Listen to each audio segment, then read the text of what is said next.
Hola, ¿qué tal? Muy buenos días. Esperando que este México en Perspectiva sea maravilloso para ustedes como lo va a ser para mí. Entrevistamos a Rocco Abel Luciano Ravilota, uno de los hombres más especiales en mi vida, mi esposo. Rocco, por favor, si puedes, empieza con tus estrellitas. Ya sabes que nos encantan las estrellitas. Muy buenos días a todos. Curiosamente yo soy, digo porque mi aspecto no es una buena pista, soy mexicano de nacimiento y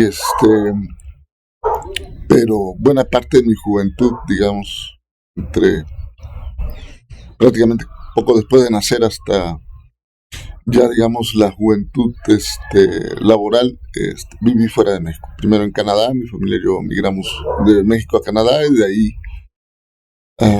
terminamos en Cuba.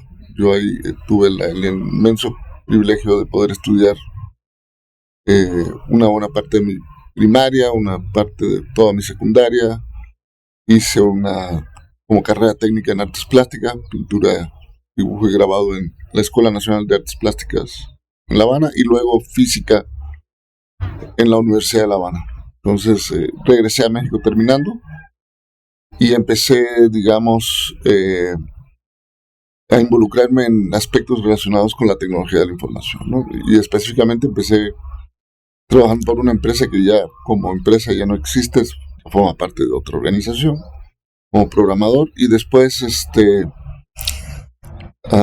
más adelante tuve contacto con un amigo ya fallecido, muy querido, Fernando Segura, y con él, digamos, conocí, digamos, o los dos estábamos en un proceso de descubrimiento. Él, reconozco, con un poquito más de tiempo que yo, estábamos descubriendo la información, los sistemas de información geográfica y la geografía. A mí la geografía siempre me gustó. Nunca me interesó dedicarme a ella, pero desde que me gusta, ¿no?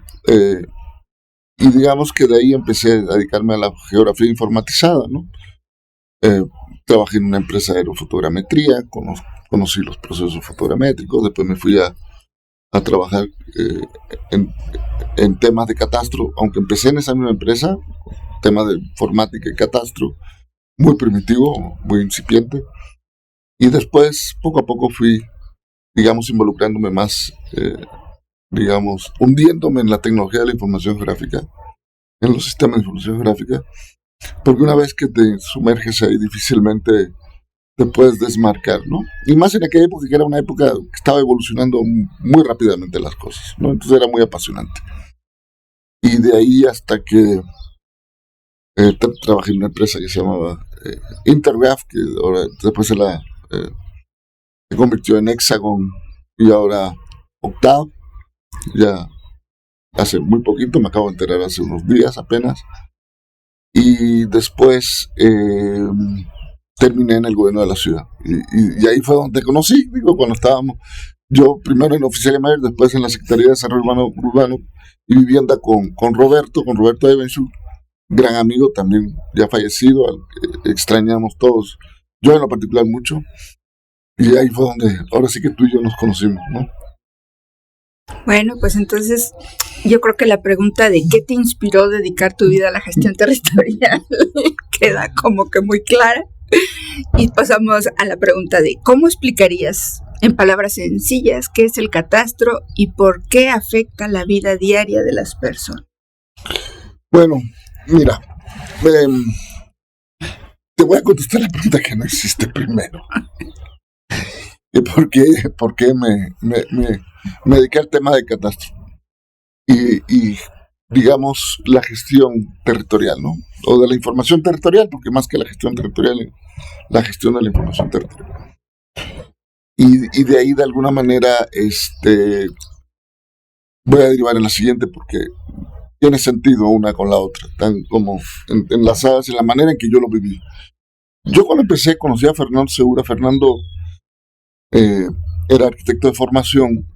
Entonces los sistemas de información geográfico para Fernando eran más una herramienta para darle servicio a los planificadores urbanos. Curiosamente, era un área que a Fernando le gustaba mucho. y de ahí de alguna manera empecé mi primer contacto con la planeación urbana, o lo que llamamos ahorita desarrollo urbano y ordenamiento territorial, ¿no? Entonces, después, por azares del destino, terminaba con otro arquitecto, con Gerardo Vargas, buen amigo, y ahí conocí a Roberto. Y aunque yo ya tenía contacto con desarrollo urbano, producto de unos proyectos que hicimos para unos clientes que tenía Fernando en la Ciudad de México, hicimos toda la parte cartográfica del plan de Monterrey. Yo creo que es uno de los proyectos cartográficos más bonitos. Y en el Inter, con mi experiencia en fotogrametría, era natural que yo me metiera en el área de catastro. Y como programador, ahí fui juntando los temas de la parte de la expresión cartográfica con la parte de los sistemas computacionales per se, como le llamábamos en esa época, y de ahí poco a poco derivando hacia digamos, conceptos más maduros, ¿no? Y la razón por la que yo me profundicé en la parte de catastro y, digamos, no le di tanta importancia a la gestión del territorio en su manera más integral, es porque era evidente que el talón de Aquiles de toda la propuesta del uso de la tecnología de la información en la gestión territorial era precisamente la creación y mantenimiento de la información territorial. Entonces, sobre todo que ahorita hay un concepto más integral, pero en esa época era más orientado puramente al desarrollo urbano. Era evidente que el catastro urbano era, digamos, central. Entonces, había una corriente, digamos, más ortodoxa, que era la parte que tenía que ver con la gestión catastral tradicional, y aunque se manejaba el concepto de catastro multifinalitario, en realidad la gente no tenía muy claro qué era el conceptualmente, ¿no? Era más como una bonita idea que como un proyecto realizable. Y de ahí se fue derivando, digamos, en mí por lo menos, la necesidad de profundizar en el concepto de la gestión catastral para el desarrollo urbano. Y en especial, el catastro además tiene una vertiente que tiene que ver con una que a los ciudadanos no nos gusta, que es la parte de los ingresos, porque son impuestos. No nos gusta porque hay que pagarlos, ¿no? Pero por el otro lado tiene una vertiente que es el que termina siendo el pivote para, digamos, garantizar la seguridad jurídica de la tenencia de la tierra y en realidad de los bienes raíces, ¿no? Que es el registro técnico exhaustivo, detallado, cartográfico, alfanumérico, de todos los inmuebles de un territorio, ¿no? Urbanos, suburbanos, rurales, rústicos, como quieran llamar, los ámbitos que sean. Entonces, digamos que a mí se volvió un poco una obsesión. Y en esa línea, digamos, de una u otra manera, no he dejado de estar, ¿no? Quizás por algunos periodos de tiempo. Y cuando estuve en la CEDUBI, precisamente con Roberto, parte de nuestra preocupación, y fue además, yo creo que para mí fue muy importante porque fue una prueba conceptual de que sí se podía hacer, y a través de la colaboración con el Catastro de la Ciudad de México logramos, por ejemplo, vigilar, no solo reorganizar todo el sistema de información para la planeación, que digamos que es lo que se benefició todo el proceso posterior de la creación de los planes a partir de 1999, más bien del año 2000, principio del 2000, hasta que hicimos por ejemplo, todo el tema de la vigilancia de las zonas de crecimiento, sobre todo en el sur de la ciudad, ¿no? Entonces, hay combinamos temas que tenían que ver con la parte del registro de todos los inmuebles urbanos, de todo el suelo social y público, y vigilar que no se invadieran y no se violentara, digamos en principio, los horizontes que estaban marcados en los planes y programas de desarrollo urbano en la Ciudad de México en ese entonces, ¿no? Que desafortunadamente fueron siendo más laxos cada vez, ¿no? Menos vigilados. Pero ahí empezamos, ¿no? Entonces, ahí se combinó catastro, desarrollo urbano, ordenamiento territorial, seguridad jurídica de tenencia de la tierra, ¿no? Y fue un reto enorme. ¿Cuál ha sido el reto más grande que has enfrentado? Desde la perspectiva profesional, he tenido varios. Muchos. Por ejemplo, uno que fue un reto que desafortunadamente no dejó un buen sabor de boca en mí, aunque lo cacarearon, es que fue, por ejemplo, en el Registro Agrario Nacional. Entonces, por ejemplo, hay un proyecto muy bonito en el Registro Agrario Nacional para la modernización del registro en sus aspectos tecnológicos. En principio cuando se creó el Registro Agrario Nacional, hubo un primer esfuerzo, ese realmente no terminó muy bien, aunque disparó todo el proyecto de Procede, que en realidad no lo ejecutó el RAC, sino lo ejecutó el INEGI, los trabajos los hizo el INEGI. Y después este segundo, que digamos, iniciado por un fondeo parcialmente del Banco Mundial, ¿no? Entonces, ahí llegamos y yo terminé siendo asesor del director Gerardo Vargas, y yo, el arquitecto del que les hablé hace un ratito, que mencioné hace un ratito, terminamos siendo asesores del director general de Catastro Rural. Y fue muy frustrante porque fue un ejemplo de un esfuerzo muy grande, con una inversión, una intervención de un número importante de personas. Pero ahí pasaron dos cosas que para mí fueron trágicas, ¿no?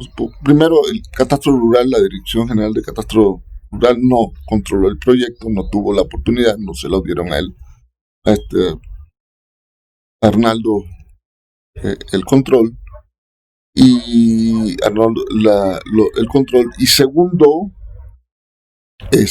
había una grilla política interna por el control de los recursos, que eran inmensos, ¿no? Entonces se dilapidó mucho dinero. Afortunadamente, los que estábamos del lado de Catastro Rural en el proyecto fuimos los que salimos prácticamente inmaculados del problema, porque como no tuvimos control, lo único que hacíamos era emitir opiniones, ¿no? Ese fue uno, muy, muy frustrante, porque hubiera sido importante para la maduración y la evolución hacia un catastro nacional, que yo creo que nos falta. O sea, no en el sentido de la gestión catastral al nivel del detalle que tiene la gestión catastral municipal y estatal a nivel nacional, pero sí, por ejemplo, un organismo nacional responsable por la gestión, más bien la vigilancia y, digamos, la salvaguarda, inclusive la proveeduría tecnológica en el caso que fuera necesario, y la infraestructura, para que las autoridades estatales y municipales pudieran gestionar de manera eficiente y eficaz los catastros, ¿no? Bajo su responsabilidad.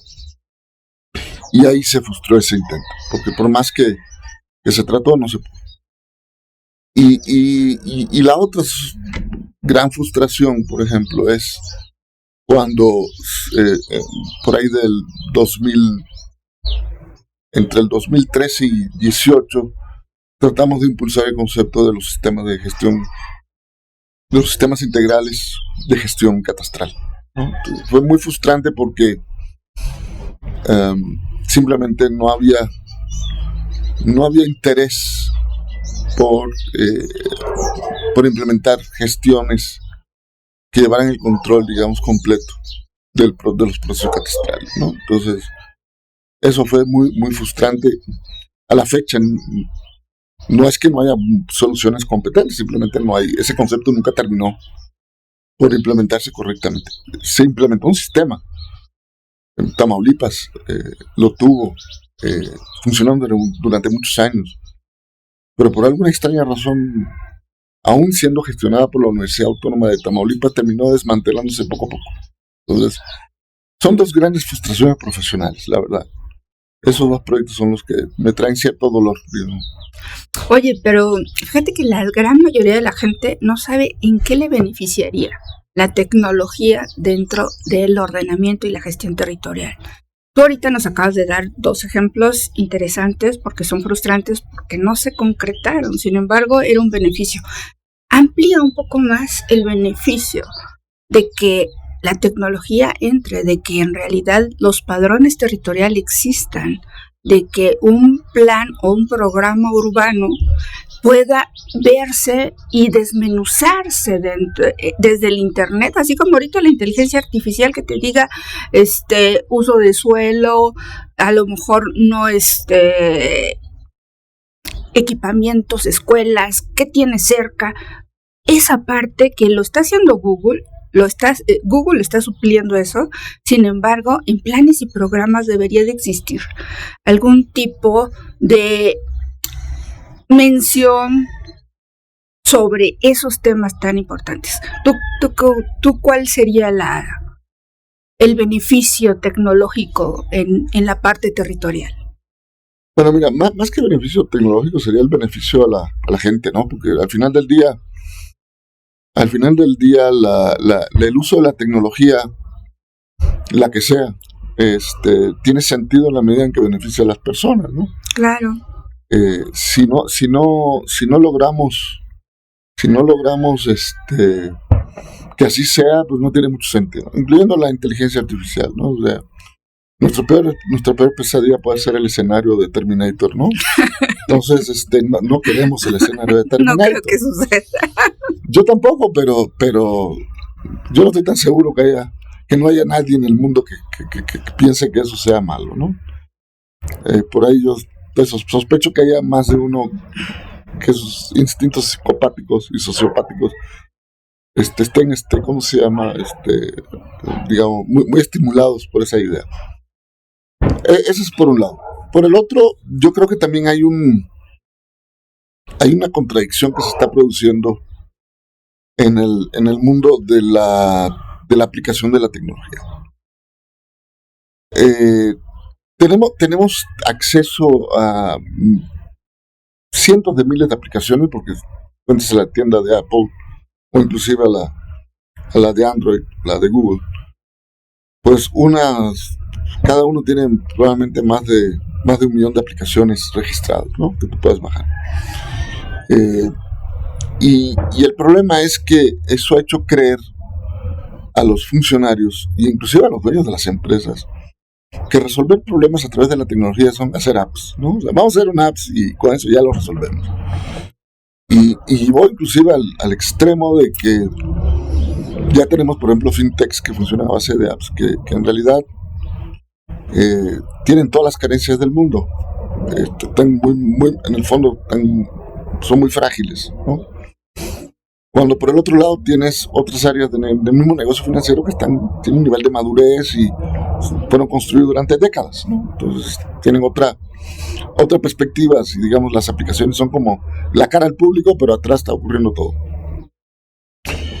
Entonces, en el sector público, sobre todo en el sector a nivel de los municipios, creen que resolver un problema relacionado, por ejemplo, con catastro o con la gestión de la información en general, vamos a armar una app y con eso ya lo resolvemos y en 3 meses terminamos un proyecto. Entonces no hay madurez, no hay sentido, ¿no? No hay sentido de la seriedad o del tiempo que requiere para que sea serio el esfuerzo, ¿no? Para que realmente persista en el tiempo. Y por el otro lado, los usuarios tenemos la percepción de que todo tiene que ser inmediato, rápido, casi indoloro, inodoro, ¿no? Insaboro, ¿no? Hasta eso. Y eso es muy problemático. Eso ha generado muchos problemas porque Yo mismo, siendo, digamos, yo me defino en cierta medida como tecnólogo, de repente me desespero cuando entro en una página que me pida más de 3 pasos para algo. Entonces ya me vuelvo neurótico, ¿no? Antes de que, ¿por qué? Este caso de negocio, ¿por qué está así? O este caso de uso, perdón, está así resuelto, ¿no? Y después te pones a pensar y dices, pues que tiene cierto sentido, ¿no? O sea, también en aras de la calidad, pues es necesario.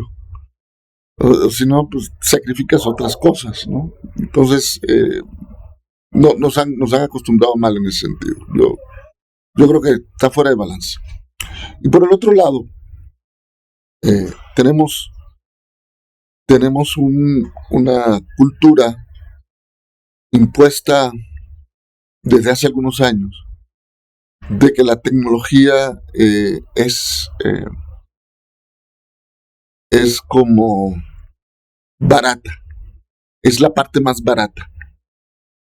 Y barata no es lo mismo que no tan costosa como antes. Y se ha dejado de invertir, ¿no? Yo siento que hay esfuerzos, por ejemplo, a nivel, por ejemplo, del gobierno federal, yo lo reconozco, pero no son tan satisfactorios todavía, porque probablemente también tengan problemas presupuestales y de recursos, porque más arriba en la pirámide creen que pues, no merecen tener más recursos para resolver los problemas. Entonces, por eso tú entras a la página del SAT y tratas de hacer una declaración y de repente estás enojado con algo que no puede tomar ni decisión, que es una página, ¿no? Que es un portal de un sistema que está atrás, que evidentemente tiene carencias de infraestructura. Y igual te pasa cuando entras, por ejemplo, a otros servicios, ¿no? Falta de infraestructura, aplicaciones que están incompletas, ¿no? O inclusive el sitio del gobierno federal o de los gobiernos estatales, pasa lo mismo. Y eso tiene mucho que ver con la manera en que se está enfrentando la necesidad, el problema. No se está poniendo los recursos necesarios. Y no son solo dinero, es talento y es pensar un poco en las empresas que están involucradas en México. Entonces, el gobierno, el ejecutivo, sea el municipal, estatal o federal, no tiene, ni va a tener, ni tendrá jamás la capacidad de resolver todos los problemas tecnológicos de un país, ¿no? Entonces, es absurdo. Ni las economías como la China funcionan así, ¿no? Para eso tienen empresas que resuelven problemas. Y yo creo que hay que redirigir esos recursos y aprovechar, digamos, la experiencia, la sabiduría y las capacidades que tiene la industria, ¿no? Probablemente con ciertas políticas de proteccionismo en ciertas áreas y otras no, o sea, hay que tener cuidado, hay que entender hasta dónde se pueden llegar. Entonces, para mí eso es fundamental. Hay que repensar toda la política en materia del uso de la tecnología de la información. No es que va mal, o sea, yo entiendo que hay un esfuerzo, pero hay como un desdén, sobre todo de la burocracia pública, ¿no? Desde la administración, hay un desdén. Creen que vamos a hacer una app para resolver este problema y es instantáneo y va a funcionar bien y va a resistir la prueba del tiempo y del uso. Eso no necesariamente es cierto, ¿no? Y en la industria privada el gran problema es que estamos dejando de pensar en proyectos a largo plazo. Estamos dejando de invertir, estamos siendo reactivos, estamos funcionando por moda, ¿no? Y esa falta de pensamiento a mediano y largo plazo nos hace tomar decisiones como nación que no nos benefician. Pues ahorita ya acabas de dar varios puntos para la gente nueva, para los jóvenes, y porque la pregunta siguiente era, ¿cuáles son los consejos para los que quieren trabajar en estos proyectos territoriales, urbanos y la tecnología? Y sobre todo para la gente joven que se está metiendo hasta el tope con la parte de geografía tecnológica. Entonces, ¿cuáles serían los consejos? Bueno, ¿Qué les dirías? Bueno, mira, voy a empezar, por ejemplo, por los planificadores o diseñadores, ya no sé ni cómo le llaman, he cambiado de nombre. Ya. Urbanistas, dejémoslo ahí. Está bien. Ordenadores, porque también son ordenamiento territorial, no necesariamente urbano, entonces. Sí. Ordenadores y urbanistas, por llamarlos. Ordenadores. Sí, de algún nombre genérico para que. No, porque así están los informáticos. La parte informática es un ordenador, ¿no? Sí. Era un ordenador. Sí, eso viene en de los francés. 60s. No. De hecho, en Francia y en España todavía le dicen ordenador a la computadora. Y en francés no le dicen computador, le dicen ordinateur. Y viene del concepto de ordenar.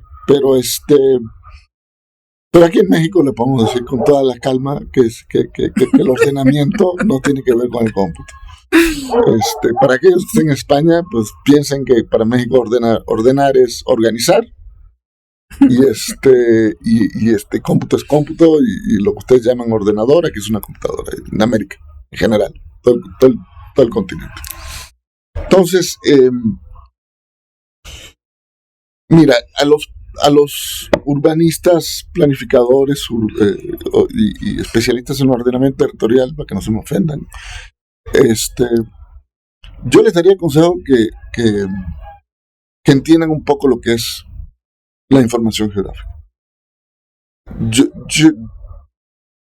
Usan mapas, lo consumen, hasta los producen, pero no necesariamente los entienden. Y sobre todo no entienden el ciclo de vida de la información geográfica. Entonces, ha mejorado muchísimo. Es decir, voy a ser muy claro. En la década de los 90 no se usaba cartografía para hacer ordenamiento territorial ni desarrollo urbano. Se usaban croquis. Es más, de broma le decíamos a los que habíamos estado en la industria de la fotogrametría, de la creación de información geográfica seria, le llamamos croquisgrafía, no cartografía, para que tengan una idea de cómo le llamábamos. Y el que me diga lo contrario miente. ¿Por qué? Porque primero, digamos, la espiral de la muerte del dato geográfico, ¿no? En aquella época te daban la información y la ponías, no sé, en AutoCAD, MicroStation, y empezabas a hacer todos los mapas temáticos. Construías todos los mapas temáticos y hacías tu zonificación. Bueno, eso ya no tenía nada que ver con la realidad geográfica. Eso era una representación y era tan válido como el papel. O sea, eso ya no tenía ninguna relación con la data geográfica per se. Y la otra es, tienen que entender, tienen que empezar a entender la representación cartográfica. Veo pobre, o sea, comparado con lo que hacíamos en los años 90, con recursos mucho más primitivos. Y yo veo ahorita los planes, y los planos sobre todo, y dices, no puede ser, o sea, no puede ser. Y el argumento es que va a ser para que se vean web. No importa. O sea, los recursos tecnológicos ahí están disponibles, ¿no? Pero el nivel de expresividad cartográfico verdaderamente parecen caricaturas, ¿no? Y eso a mí en lo personal me da toque, ¿no? Si me genera un toque, es que es un mapa feo, me produce mucha molestia. Y eso puede hacer que mi contacto con las artes plásticas tengan mucho o poco que ver, pero yo creo que mucho. Y me producen como Grinch, ¿no? ¿Por qué tiene que ser así? ¿Por qué tiene que...? Como decía un amigo geógrafo ya fallecido, Rafael Candó, el doctor Candó, ¿por qué no hacer un mapa bonito, no? O sea, comunica mejor, ¿no?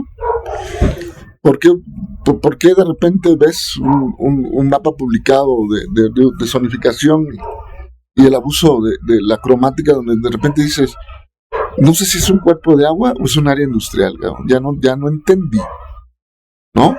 Porque las usan las dos, y ponen las dos y dices, ay, no puede ser, ¿no? Entonces, eso a mí me parece que es muy importante. Ahora, para los tecnólogos, los informáticos que quieren dedicarse a hacer el uso de la información, sobre todo de aplicativos, de aplicaciones, sistemas con información geográfica, tienen que entender la cartografía a fondo. tienen que entender el tratamiento de la data a fondo, tienen que entender la representación, tienen que entender la geografía.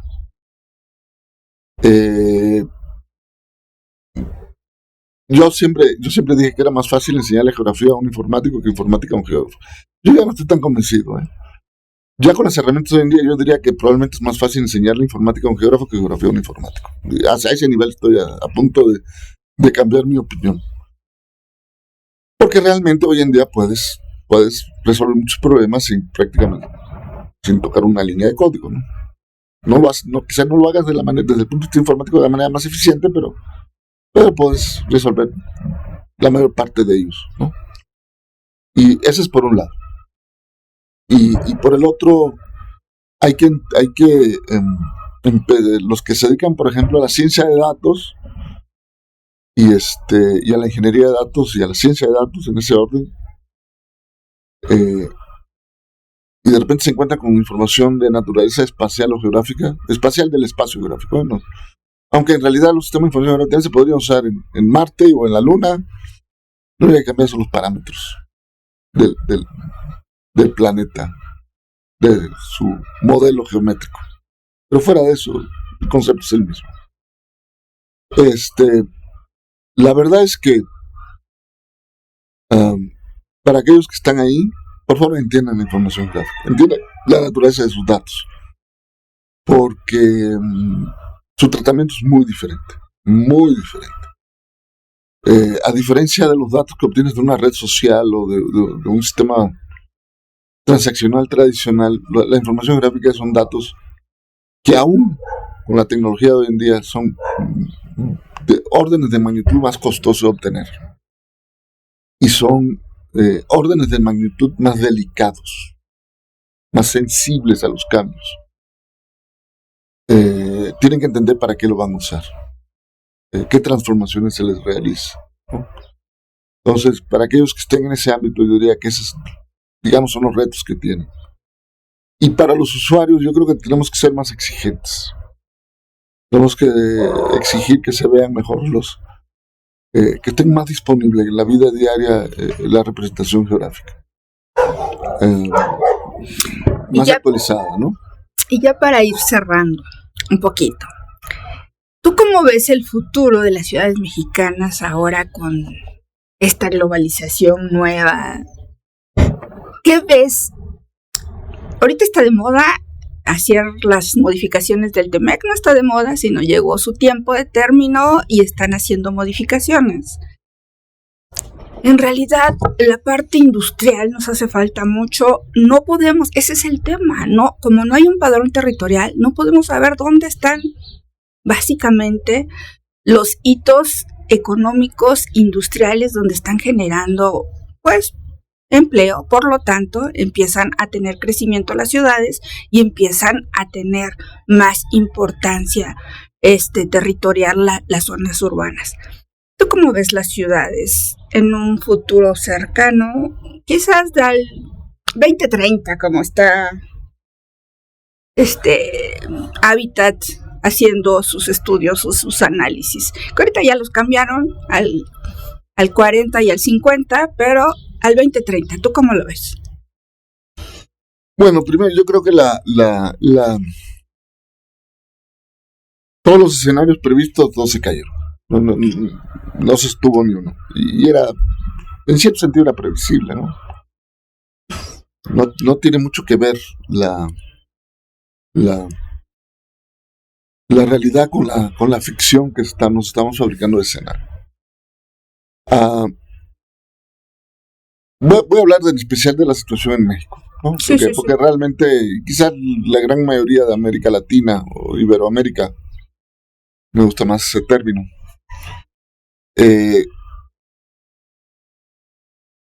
Yo, la verdad, no creo que vaya a cambiar absolutamente nada. Ahora, no seas tan pesimista. No, soy muy pesimista en ese sentido, ¿no? Pero eso no significa que no va a haber evolución. O sea, el escenario del 30 estamos hablando de poco menos de 4 años, 4 años y feriecita. No es mucho. La manera en que nuestras sociedades nuestros países funcionan 4 años son escenarios prácticamente estacionarios. No hay cambios profundos ni perceptibles en ese periodo. Ni en México, con todo lo que está ocurriendo, va a cambiar. Es decir, tenemos un problema en México que está afectando mucho el desarrollo económico, que es el tema que tiene que ver con los registros públicos. La falta de vinculación primero con los registros públicos de la propiedad y los catastros. Es un problema gravísimo. Del lado de los registros públicos tenemos una ficción jurídica, una realidad jurídica que yo le llamo la ficción jurídica, que funciona en cierta medida. Y por el otro lado tenemos los catastros que tienen la realidad incompleta, y yo diría que hasta imprecisa. Entonces, entre la ficción jurídica y la realidad incompleta e imprecisa, pues no es que vas a armar algo bueno, no va a salir algo bueno. Hay casos, hay excepciones, ¿no? Tenemos Yucatán, y en especial Mérida. Tenemos quizás Querétaro, también quizás, digamos, de los que, digamos, yo pongo esperanza, ¿no? Mérida es una ciudad que yo digo que en ese sentido tengo cierta esperanza porque hay control.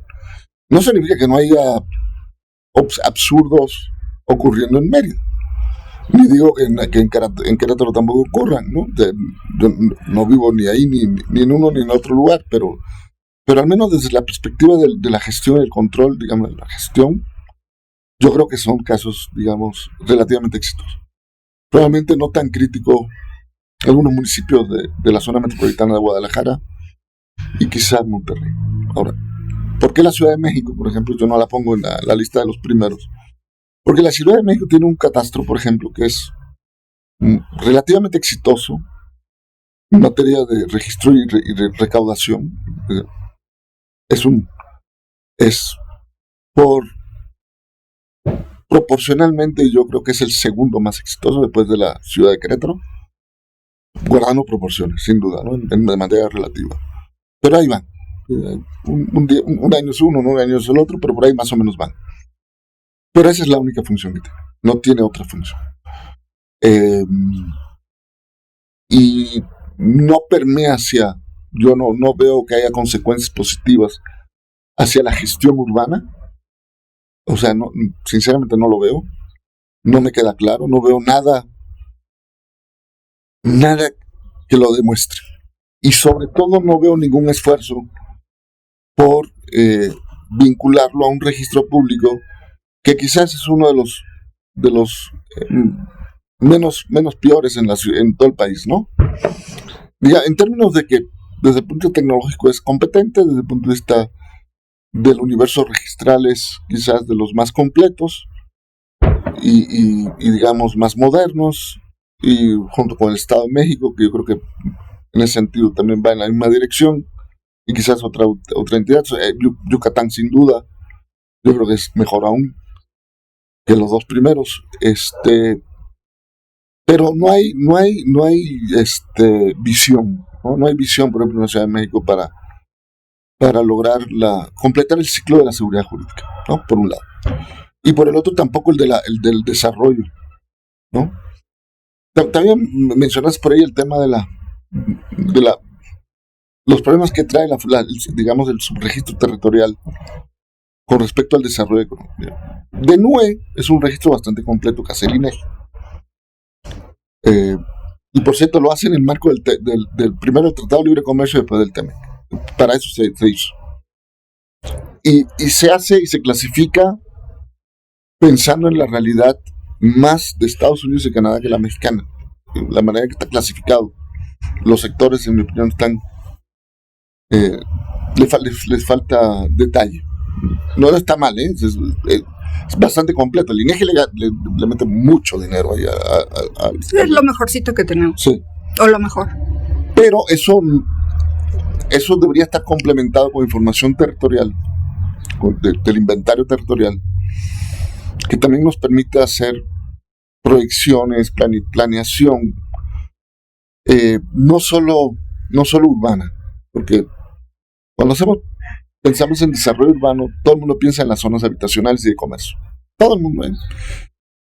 Rara vez ves que en el discurso entra el desarrollo industrial, o el agroindustrial, o el agropecuario, o cualquier otro, el agrícola.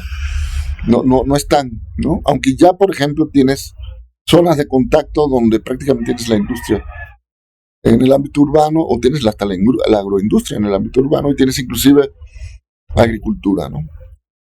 Que está desapareciendo, o ha ido desapareciendo durante las décadas, pero que también hay corrientes que dicen, bueno, ¿por qué vamos a terminar con la agricultura dentro de las zonas urbanas? Sí, también tienen ciertos beneficios, sí, pero los que están preocupados por el medio ambiente lo traen en la agenda, pero en la planeación urbana no me queda muy claro. Yo no lo veo en los planes, al menos. No me quedan claros. Y luego, tampoco hay mucho contacto entre el desarrollo, por ejemplo, inmobiliario y el desarrollo económico. O sea, no hay un esfuerzo de empuje coordinado, ¿no? Querétaro hubo un boom industrial y le llegó el boom inmobiliario. En el caso de Querétaro, ahora lo que hay es un relativo estancamiento, porque hay una cierta capacidad, pero el boom inmobiliario se está convirtiendo poco a poco, se va a convertir en una burbuja, y va a estallar una burbuja inmobiliaria en Querétaro, ¿no? O sea, además, y eso yo creo que, por ejemplo, las autoridades municipales sí saben. Deberían estar conscientes de ello, porque se les va a caer la recaudación, los valores van a caer, sin duda, van a tener que hacer algo ahí. Entonces algo va a pasar ahí. Pero por ejemplo el escenario de Mérida es diferente, porque ahí no hubo boom industrial, entonces ahí el boom inmobiliario es por otras razones, ¿no? Tiene que ver con temas de jubilación y concentración de riqueza. De la buena calidad de vida que tuvo que ver con cierto prestigio de la calidad de vida. Ahora está provocando ciertos problemas sociales ahí, pero yo espero que estén resolviéndolos. Curiosamente la Ciudad de México es la que más equilibrada está, porque siempre ha vivido entre ese dilema. Ambivalencia. Sí, esa zona, digamos, difusa, ¿no? Entre unos usos, otros, la concentración del poder. Y yo diría que no solo la Ciudad de México, yo diría la zona metropolitana de la Ciudad de México en general, ¿no? Porque funciona como un solo organismo. Bueno, Rocco, para no politizar, vamos entrando un poquito, y ya cerrando, sobre tus hobbies. ¿Qué te gusta hacer fuera del trabajo? ¿Cuál es una de tus? Nada más dinos unas, porque va a haber más videos, entonces dinos una. Y yo propongo que sea la de la cocina. Este señor es un chef magnífico. ¿Cuáles serían? Dinos la que quieras. Bueno, yo ya. Para empezar, de alguna manera terminaste contestando, ¿no? Pues sí, efectivamente la cocina me gusta, me permite pensar. Sí, me vuelvo el tirano en la cocina. Me gustaría, fíjate, me gusta, pero no lo hago. Me gustaría regresar a dibujar y pintar. En algún momento. En algún momento. Y tengo muchas ganas, aunque me llevaría mucho tiempo agarrar, como dicen vulgarmente, agarrar la onda de nuevo, la cerámica. Porque curiosamente, dentro de todo el pateo, tuve un extraordinario profesor de cerámica hace 45 años más o menos. Entonces,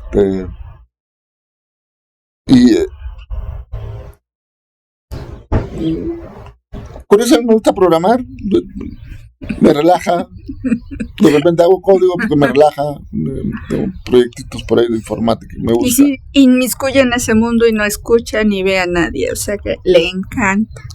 O de repente me pongo a hacer procesamiento de datos geográficos, porque descubro que hay una nueva versión, el INEGI publicó una nueva versión del marco geoestadístico municipal, o hay algo nuevo publicado por el INEGI, o me llegó a las manos alguna fuente de datos, y hago mucho análisis de calidad de datos, ¿no?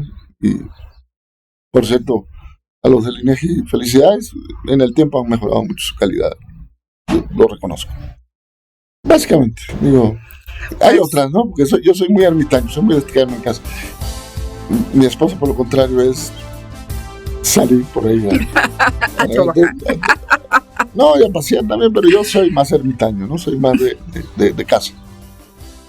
Bueno, pues muchas gracias. La verdad es de que van a escuchar ruidos por todos lados. Estamos en el jardín de la casa y estamos en una zona rural. Entonces, nos dio muchísimo gusto compartir con ustedes estas pequeñas cápsulas que vamos a empezar a hacer también. Esperemos que sean con mayor frecuencia. La verdad es que estamos tan inmiscuidos en trabajar, sobrevivir, que es difícil tener estas cápsulas más a menudo. Sin embargo, vamos a tratar de hacerlas. Les mandamos muchos afectos, muchos cariños y bueno, él es Rocco Abel Luciano Ravilota, el entrevistado de hoy. Y yo soy Sofía. Para ustedes, esperemos que tengan un excelente día. Muchas gracias. Muchas gracias. Claro.